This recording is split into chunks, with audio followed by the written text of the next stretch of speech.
अधर्म सापेक्ष है और अधर्म सापेक्ष देश भारत हो नहीं सकता। ये धर्म प्राण जनता है, इसके रग रग में धर्म निवास करता है।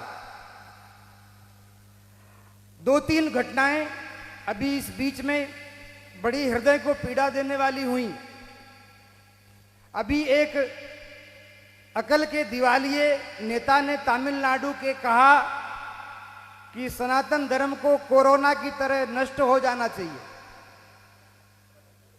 भैया, तेरे अगर अकल का दिवाला निकल गया है तो उसके लिए हम क्या कर सकते हैं?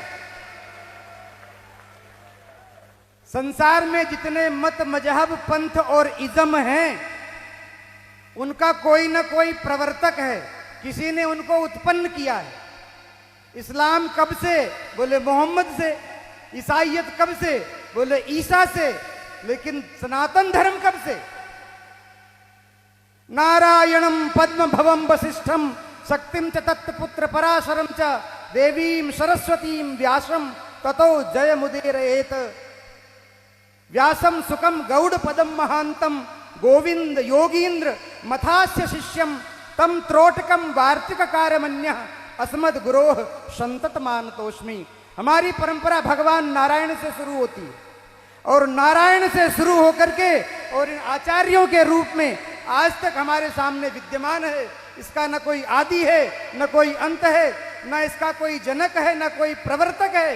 ये सनातन है और सनातन को तो इतने लोग आए इस धरती पर, हूण, शक, यवन, मुगल, अंग्रेज, वो नहीं नष्ट कर पाए तो नालायक तू क्या नष्ट करेगा?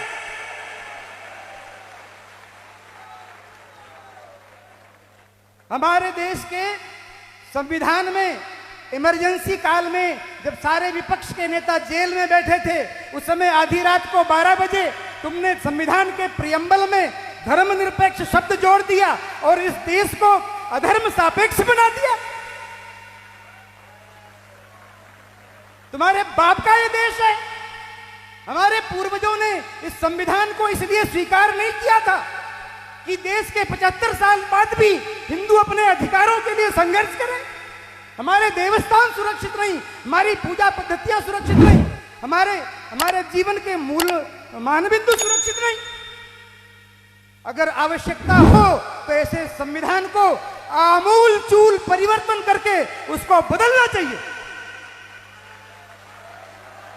और ये मैं किसी आवेश में नहीं कह रहा हूं, ये मैं किसी आवेश में नहीं कह रहा हूं। मैं अकेला यहां नहीं खड़ा हूं, मेरे पीछे देवताओं की शक्ति है, पितरों की शक्ति है, यक्षों, किन्नरों, गंधर्वों की शक्ति है और हमारे ऋषि मुनियों की शक्ति है। उनकी शक्ति के आधार पर मैं कह रहा हूं, हिंदू अब बहुत समय तक अत्याचार सहन करने वाला नहीं है। अपने अधिकारों के लिए भैया मिमियाना बंद करो और दिनकर के पदों के साथ स्वर में स्वर मिला करके कि विकराल काल मुंह खोलेगा, फणशेष नाग का डोलेगा, याचना नहीं अब रण होगा और संग्राम महाभीषण होगा। अगर इस तरह से स्थिति रही देश की तो ये ठीक नहीं है। संपूर्ण हिंदू समाज, अगड़ा पिछड़ा, ऊंच नीच, छोटा बड़ा, इन सबको जो जातियों में बांटने का समीकरण चल रहा है, अभी थोड़ी देर पहले राजनेता आए थे और कहा हमने इस जाति को ये दिया, उस जाति को वो दिया, उस जाति को वो दिया, उस जाति को ये दिया। अरे नालायकों, तुम क्या दोगे? समाज को बांट बांट करके सत्यानाश कर दिया और आज भी समाज को बांटने का प्रयास कर रहे हैं। शर्म नहीं आती तुमको? अब हिंदू समाज इस चक्कर में आने वाला नहीं है भैया। सभी लोग एक स्वर में हिंदवा सहोदरा सर्वे न हिंदू पतितो भवे। हिंदू एकमात्र भारत माता की संतान है और वो न कोई ऊंचा है न कोई नीचा है। एक स्वर में सनातन धर्म की रक्षा होनी चाहिए। पार्टियां आएंगी जाएंगी, सरकारें आएंगी जाएंगी, पर ये राष्ट्र रहना चाहिए, ये धर्म सुरक्षित रहना चाहिए।